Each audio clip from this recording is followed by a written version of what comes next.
ظاہر ہے کہ کسی پروگرام کو آرگنائز کرنا، ڈے اینڈ نائٹ اس کے لیے محنت کرنا، کم وقت میں کسی بڑے مشن اور بڑے مارکے کو سر کرنا، یہ بہت ہی ہمت، حوصلے اور صلاحیت کا کام ہوتا ہے۔ شمس اقبال صاحب اسم بامسمہ ہیں۔ ان کے چہرے کو دیکھنے کے بعد شمس کا احساس ہوتا ہے، اور ان کی قابلیت، ان کی ہارڈ ورکنگ، ان کی محنت اور خاموشی کے ساتھ جس طرح وہ محنت کرتے ہیں، ان کے اقبال کا اندازہ ہوتا ہے۔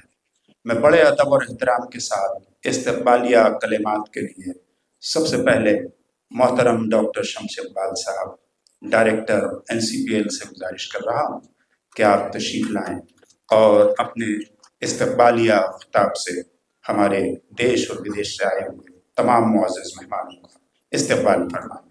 زوردار تالیاں محترم شمس اقبال صاحب کے لیے۔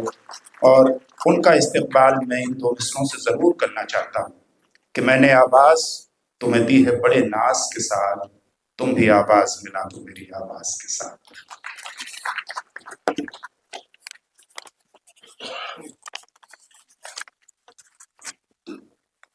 شکریہ حفیظ صاحب۔ اسٹیج پر موجود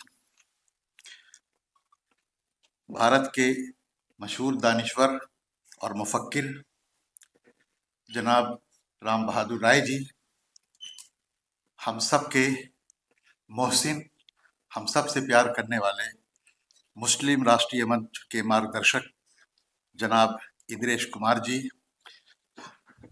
میرے مینٹور جو کچھ بھی میں نے اب تک کیا جناب یوراج ملک صاحب، جن کے ساتھ میں نے کافی وقت گزارا اور اس کا 2% بھی دے پاؤں تو مجھے خوشی ہو پائے گی۔ ایڈوکیشنسٹ، فارمر وائس چانسلر جناب احتشام حسنین صاحب، اور لینگویج ڈپارٹمنٹ کی ڈائریکٹر سبن دیکشت میڈم صاحبہ، ہندوستان اور بیرون ہند سے تشریف لائے ہمارے قابل احترام مہمانان اور خواتین و حضرات، وکست بھارت کا وژن، اردو زبان کا مشن کے عنوان سے منعقد ہونے والی قومی اردو کونسل کی اس تاریخی عالمی اردو کانفرنس میں آپ کا استقبال ہے، خیر مقدم ہے۔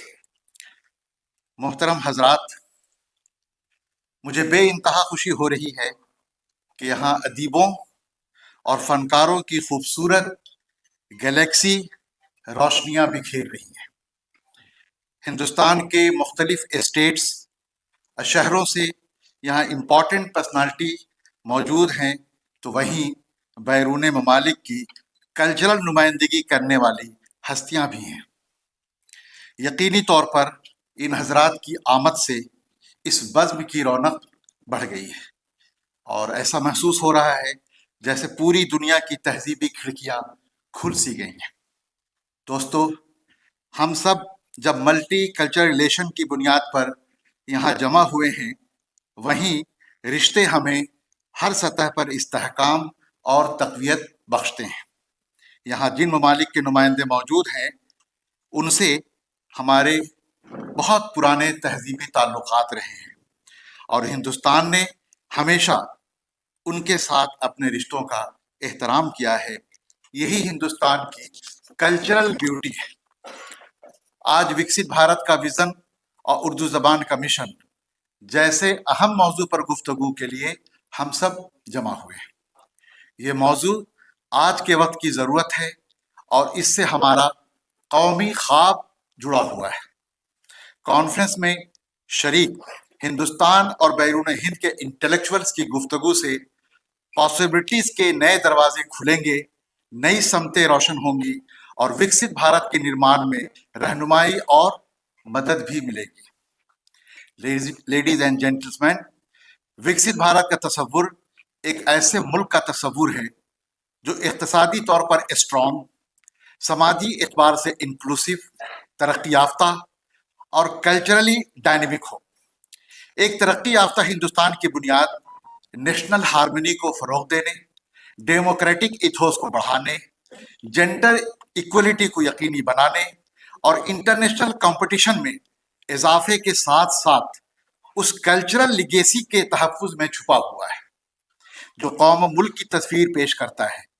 وکست بھارت کا یہ خواب ایک نیشنل مشن ہے جسے پورا کرنے کے لیے تمام شعبوں، اداروں اور افراد کی کوششوں کی ضرورت ہے۔ عزت مآب وزیر اعظم نریندر مودی جی کے اس خواب کو شرمندہ تعبیر کرنے میں جہاں ہندوستان کی دوسری زبانیں ایکٹیو رول ادا کر رہی ہیں، وہیں اردو زبان کا کردار بھی اس تعلق سے بہت اہم ہوگا، اس لیے کہ ماضی میں بھی ہندوستان کی تعمیر و ترقی میں اردو زبان نے جو کردار ادا کیا ہے وہ کسی سے پوشیدہ نہیں ہے۔ ہندوستان کی سیاست ہو یا سماج، اسے پازیٹیو رخ دینے میں اس زبان کا رول ناقابل فراموش ہے۔ وطن سے محبت کا قرض بھی ادا کیا ہے اور اپنی مضبوط آواز کے ذریعے سماج کے ذہن کو بھی تبدیل کیا ہے۔ نیو کنزیومرزم اور میٹرلزم کے دور میں بھی اپنے ملک کے کلچرل ایتھوز اور مٹی کی پہچان کے تمام حوالوں کو زندہ بھی رکھا ہے اور ہندوستانی عوام کے مستقبل کا لائحہ عمل بھی تیار کیا ہے۔ اپنے قلم کو مشال بنا کر تاریک راہوں کو روشن کرنے کی کوشش ہے اور اپنے قلم کے ذریعے ہندوستان کی دھرتی کو محبت، امن اور رواداری کا پیغام بھی دیا ہے اور ان تمام مسائل پر بات کی ہے جو ہمارے ملک سے جڑے ہوئے ہیں۔ اردو ہندوستان کی ساجھی وراثت ہے، کمپوزٹ لیگیسی کی زبان ہے، جس میں کاشی کے گھاٹ بھی ہیں، گوکل کی گلیاں بھی ہیں۔ اس زبان میں جہاں بنارس کی صبح ہے وہیں اودھ کی شام بھی ہے۔ اس زبان میں کرشن کا نغمہ محبت ہے تو میرا بائی کی پریم وانی بھی ہے، رام جی کی بہادری ہے تو سیتا جی کی قربانی بھی ہے۔ اس زبان کے خمیر اور روح میں ہندوستانیت کوٹ کوٹ کر بھری ہوئی ہے۔ ہندوستان کے ملٹی کلچرل ایتھوس کا اس زبان میں خوبصورت ریفلیکشن ہوا ہے۔ اس زبان میں ہندوستانی اساطیر، متھ کا قیمتی سرمایہ بھی موجود ہے۔ اردو زبان میں رامائن، مہابھارت جیسے پوتر ہندوستانی گرنتھوں کے نہ صرف ترجمے ہوئے ہیں بلکہ یہ بھی کہا جاتا ہے کہ رامائن کے سب سے زیادہ ترجمے اردو میں ہی ہوئے ہیں۔ کرشن جی سے محبت کرنے والے مولانا حسرت موہانی کا تعلق اسی زبان سے رہا ہے، جنہوں نے کہا تھا، حسرت کی بھی قبول ہو متھرا میں حاضری، حسرت کی بھی قبول ہو متھرا میں حاضری، سنتے ہیں عاشقوں پہ تمہارا کرم ہے آج، متھرا کہ نگر ہے عاشقی کا، دم بھرتی ہے آرزو اسی کا، پیغام حیات جاویداں تھا ہر نغمہ کرشن کی بانسری کا۔ اسی زبان کے ایک بڑے شاعر نذیر اکبر آبادی تھے جن کی روح میں کرشن جی اس قدر بس گئے تھے کہ ہندی لٹریچر میں بھی ان سے بڑا کوئی کرشن بھکت پیدا نہیں ہوا۔ پریم چند اور کرشچندر جیسے بڑے نام بھی اسی زبان سے جڑے رہے ہیں، جنہوں نے سماج اور سیاست کو ایک نئی روشنی عطا کی اور ہماری سوچ کو پازیٹیو رخ دیا۔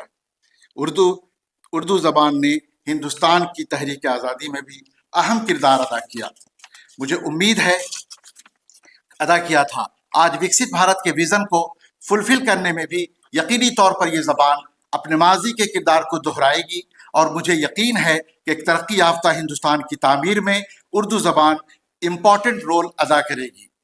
اس اہم موقع پر میں خاص طور پر اردو کی نئی نسل اور جوانوں سے کہنا چاہوں گا کہ اب آپ کی ذمہ داریاں بہت بڑھ گئی ہیں اور آپ سے قوم کی بہت سی امیدیں وابستہ ہیں۔ ہمارے نوجوان جوش، جذبہ اور جنون کے ساتھ آگے بڑھ کر وکست بھارت کے ویژن اور مشن سے جڑیں گے تو ہمارے ملک کی تقدیر و تصویر دونوں بدل جائے گی۔ اردو زبان اور اردو نسل کے اسی کردار کو سامنے رکھ کر ہم نے اس عالمی اردو کانفرنس کا بالکل انکنونشنل خاکہ بنایا اور اردو کے لٹریری ایشوز کے ساتھ قومی ضروریات کو بھی اس کے تھیم کا حصہ بنایا۔ اس کانفرنس کے مختلف سیشنز میں پڑھے جانے والے پیپرز اور ڈسکشن کے ذریعے جہاں ہم موجودہ دور میں اردو تعلیم اور زبان کے فروغ کے مختلف ایسپیکٹس پر غور کریں گے، وہیں 2047 تک ترقی یافتہ بھارت یعنی وکست بھارت کی تعمیر میں اس ملک کی دوسری زبانوں کے ساتھ اردو کے ایکسپیکٹڈ کردار پر بھی صحت مند ڈسکورس ہوگا۔ کسی بھی ملک کی ترقی میں سماج کے دوسرے طبقات کے ساتھ ادیبوں اور فنکاروں کا رول بھی اہم ہوتا ہے۔ ایسے میں ہمیں کلیکٹیولی یہ غور کرنا چاہیے کہ وکست بھارت کی تعمیر میں ہماری زبان کے رائٹرز کس طرح اپنا کنٹریبیوشن دے سکتے ہیں۔ 3 دنوں تک چلنے والی اس کانفرنس میں افتتاحی و اختتامی پروگراموں کے ساتھ کے علاوہ 7 تکنیکی سیشنز ہوں گے، جن میں اردو ذریعے تعلیم، نئی نسل میں انڈین نالج سسٹم کی ترویج، موجودہ تعلیمی نظام میں اردو کی صورتحال، اردو کے کاز کو آگے بڑھانے کے لیے انفورٹینمنٹ وسائل، آرٹیفیشل انٹیلیجنس کے استعمال، اردو رائٹنگز میں ہندوستان کے سوشیو کلچرل ایتھوس کے ریفلیکشن اور بیرون ملک کے اردو آبادی کے ساتھ رابطہ جیسے موضوعات پر پیپرز پڑھے جائیں گے اور ڈسکشنز ہوں گے۔ چونکہ اردو زبان کا گنگا جمنی کلچرل بیک گراؤنڈ بھی ہے، اس لیے کانفرنس کے 3 دن ہم اردو لورس کے انٹرٹینمنٹ کے لیے کلچر پروگرام کا بھی اہتمام کر رہے ہیں۔ مجھے امید ہے کہ اس ورلڈ اردو کانفرنس سے اہم اور مفید پوائنٹس نکل کر سامنے آئیں گے، جن کی روشنی میں ہم وکست بھارت کے مشن کو فلفل کرنے میں اپنی زبان کا رول طے کر سکتے ہیں۔ میں ایک بار پھر اسٹیج پر موجود ڈگنیٹریز، ملک و بیرون ملک کے مہمانان اور میڈیا کے تمام احباب، تمام حاضرین کا خیر مقدم کرتا ہوں اور آپ سب کا شکریہ ادا کرتا ہوں۔ شکریہ۔ جے ہند، جے بھارت۔